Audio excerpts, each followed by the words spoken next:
सविता सिंह। सविता जी, आपकी बेटी है आशी राजा, जी। जिसको पुलिस ने गिरफ्तार कर लिया है। जी। और यहाँ पे जो है कहा गया है कि वो टीआई को ब्लैकमेल करती थी अपने दोस्त के साथ। आपका क्या कहना है, क्या कहानी थी?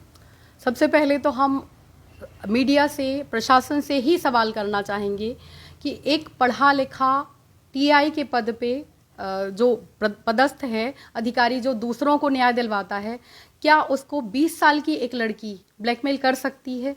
अगर ब्लैकमेल का मामला था तो क्या टीआई जो दूसरों के लिए काम कर रहे हैं, इतने बड़े पद पे हैं, पूरे जिले में उनका नाम था, क्या उनके लिए अगर कोई ब्लैकमेल कर रहा था, और उसमें भी एक लड़की, 20 साल की लड़की जिसके पास कोई पावर नहीं है, कोई सत्ता नहीं है, कोई बैकग्राउंड नहीं है, क्या वो लड़की उनको ब्लैकमेल कर सकती है? या इसका उल्टा हो सकता है कि लड़की से ऐसा कोई काम करवाने के लिए उसको प्रेशराइज किया जा रहा हो, या कुछ ज़बरदस्ती की जा रही हो कि तुम ये करो, नहीं तो तुम्हारे ऊपर केस कर दिया जाएगा, तो उसने उसका विरोध किया हो। क्या करती थी बेटी आपकी टीआई के साथ? बेटी टीआई के साथ में टीआई ने हमें ये बताया था कि बेटी उसको कुछ अंडर क्रॉप या कुछ पुलिस के वर्क होते हैं जिनके लिए उनको बिना वर्दी वाले लोगों की आवश्यकता होती है जो शार्प माइंडेड हों, और इस चीज़ के लिए हमारी कई बार बहस हुई है। बेटी हमारी बात नहीं मान रही थी पिछले 6-8 महीने से, और बार बार हम मना करते थे, उस पर हमारा झगड़ा भी हुआ कई बार,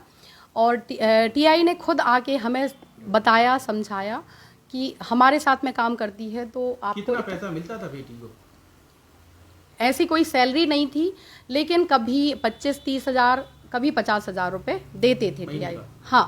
और गिफ्ट भी दिए हैं, ऐसी भी चर्चा है? हाँ, गिफ्ट बर्थडे पे गिफ्ट दिया था, सोने का नेकलेस जो 15 से 18 ग्राम का रहा होगा, जो पुलिस को दे चुके हैं हम, और एक दीपावली के आसपास इयररिंग्स गिफ्ट किए थे, जिसके लिए मतलब हमने मना किया था, और मीडिया में बार बार कह रहे कि डायमंड, पर डायमंड का नहीं, गोल्ड का था, और उसके लिए हमने बहुत बार मना किया था कि इस तरह के गिफ्ट आप नहीं दो।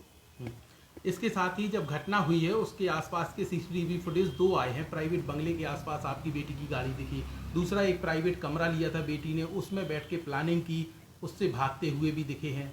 क्या थी वो कहानी? बंगले पे जाना, हम ये नहीं कहेंगे कि बंगले पे जाना कोई बड़ी बात है। हाँ, ये है कि घटना के 1 हफ्ते पहले से बेटी यहाँ पे नहीं थी। उसने यही बताया था हमें कि टीआई सर ने किसी काम के लिए उसको नोएडा भेजा था, वो और सोनू साथ में थे, तो हमें ज़्यादा फिक्र करने की आवश्यकता नहीं पड़ी।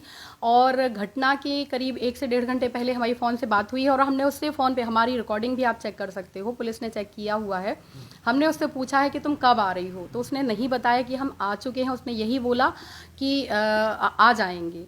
और हमें ये मीडिया के द्वारा ही पता चला, पुलिस के द्वारा ही पता चला कि वो यहीं पे थी। तो टीआई के घर में जब उनको, अभी जो ये मुस्लिम्स वाला हुआ था, जब टीआई को हाथ में लगा था, तो हम खुद उनके बंगले पे उनको देखने के लिए गए थे।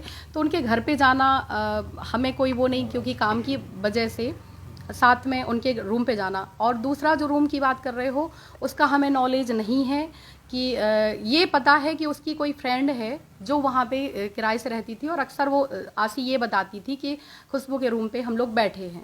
अब आपकी बेटी ब्लैकमेलिंग के केस में फंस चुकी है, आप कह रही हैं वो गलत फंसी है, कैसे न्याय मिलेगा फिर? इसके लिए हम सबसे पहले मीडिया से अपील कर रहे हैं कि जो मीडिया में इतना गलत बताया जा रहा है, बोला जा रहा है, प्रशासन से अपील करते हैं कि प्रशासन भी सही तथ्यों को सामने लाए। पुलिस प्रशासन का हमने सहयोग किया है, बार बार सहयोग किया है। निवेदन कर रहे हैं हम प्रधानमंत्री जी से, मुख्यमंत्री जी से, कि अभी हाल ही में 8 मार्च महिला दिवस मनाया गया, बट हमने और हमारी बेटी ने महिला दिवस भी नहीं मनाया है।